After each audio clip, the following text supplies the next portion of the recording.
Assalamualaikum warahmatullahi wabarakatuh. Salam rahayu. Haram bagi seseorang yang sudah bermakrifat mengerjakan sholat. Maksudnya bukan berarti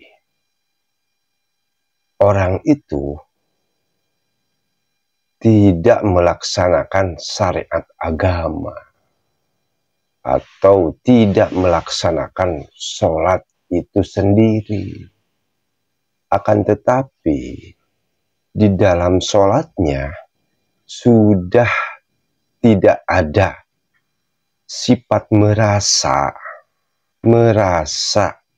berbuat baik, merasa bisa beribadah, merasa bisa sholat. Dan sifat merasa itu terganti dengan ketiadaan diri, atau istilah lain lebur diri. Kenapa? Sebab apabila seseorang mengerjakan sholat dengan adanya sifat merasa, itu sirik-sirik juga. Dan sudah terpenggal oleh ayat inna sholati wa nusuki wa mahyaya wa mamati lillahi rabbil alamin. Bahwa sholat, ibadah, hidup dan matinya hanya milik Allah. Jadi orang yang sudah bermakrifat itu bukan tidak melaksanakan sholat, tetapi di dalam sholatnya sudah tidak adanya identifikasi diri. Dan di surat Al-Kahfi pun disebutkan wala yusrik bi ibadati robbihi ahada. Janganlah kamu menyekutukan Tuhan di dalam ibadahmu. Keliru kalau seseorang menganggap bila ada orang yang sudah bermakrifat kepada Allah, ma'rifatullah, sudah tidak mengerjakan ibadah syariat seperti sholat. Keliru apabila beranggapan seperti itu. Justru orang-orang yang telah bermakrifat, kadang sholatnya itu tidak ingin diketahui orang lain. Dan melebihi di dalam ibadahnya, melebihi orang lain. Karena sudah tidak memerlukan ingin dihormati orang lain, ingin dihargai, ingin disebut ahli dalam ibadah, ingin disebut orang alim. Maksudnya seperti itu.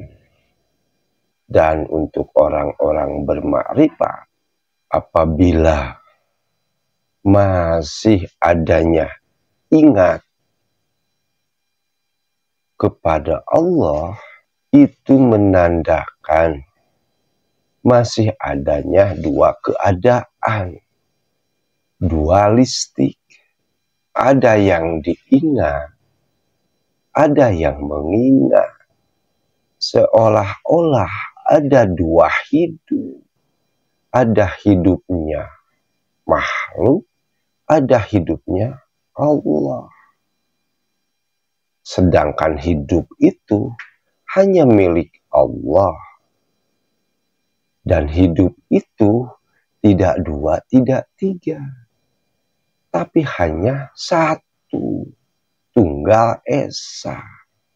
Dan banyak di Al-Quran disebutkan fawailul lil musholin alladzina hum an sholatihim sahun.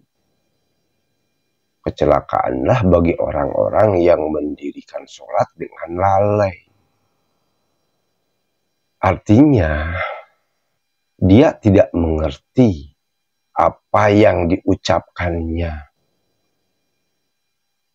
Di dalam tidak mengerti itu, seseorang itu tidak sadar terhadap apa yang diucapkannya. Dan tidak tanggung-tanggung. Kadang Tuhannya itu hasil konsepsi pikirannya sendiri. Dan kadang pikiran selalu kemana-mana. Jadi di dalam ibadah itu sangat penting, sangat diperlukan ilmu untuk menunjang supaya ibadah kita afdol, supaya ibadah kita tidak sia-sia.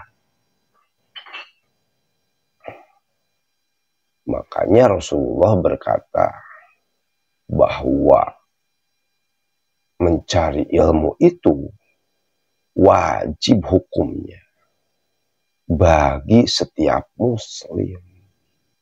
Karena tanpa ilmu, ibadah apapun yang kita kerjakan sia-sia. Jadi, carilah ilmu. Carilah seseorang yang bisa membimbing kita untuk sampai kepada Tuhan. Karena guru yang sebenar-benarnya adalah orang yang bisa mengenalkan kita kepada Tuhan. Dan wajib kita mencari ilmu dan mencari seorang guru. Mungkin di tempat-tempat Anda banyak. Carilah di tempat-tempat Anda, di lingkungan Anda, yang bisa menuntun, membimbing Anda kepada pengenalan sampai kepada Tuhan Anda. Dan kita dituntut untuk membersihkan kolbu. Kenapa? Karena sebenarnya diri ini awalnya suci murni dan harus kembali kepada kesucian.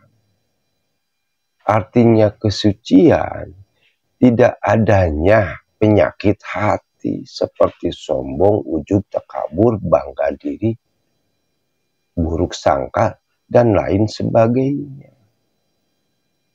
Dan untuk membersihkan kolbu itu harus dengan ilmu, harus ada pembimbing.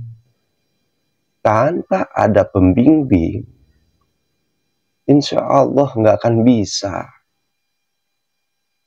Karena kolbu kaitannya dengan batiniah.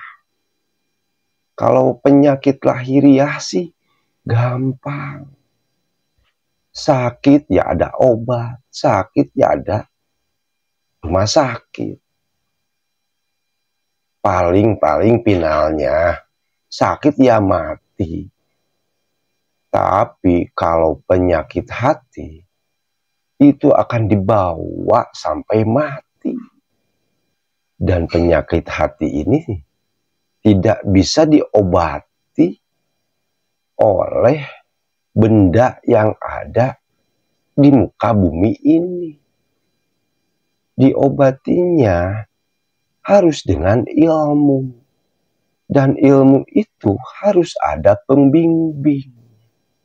Apalagi Allah berkata di dalam Al-Quran, siapa-siapa yang di dalam hatinya ada penyakit, maka matinya dalam keadaan kafir. Itu di surat At-Taubah. Kebahagiaan itu di sini, di saat ini, bukan menunggu nanti. Rabbana atina fid dunya hasanah wa fil akhirati hasanah itu di sini. Harus dirasakan di dunia ini.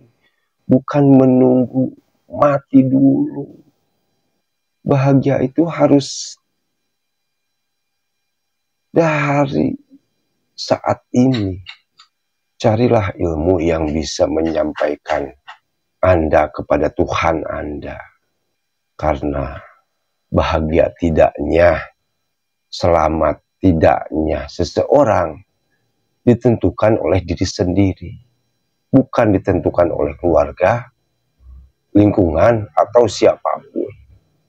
Maka cepat-cepatlah kenali Tuhanmu sebelum datangnya maut yang datang secara tiba-tiba dan tanpa kompromi.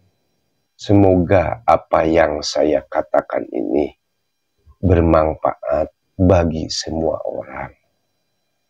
Bermanfaat bagi yang nonton, mendengarkan video saya ini. Selamat memahami.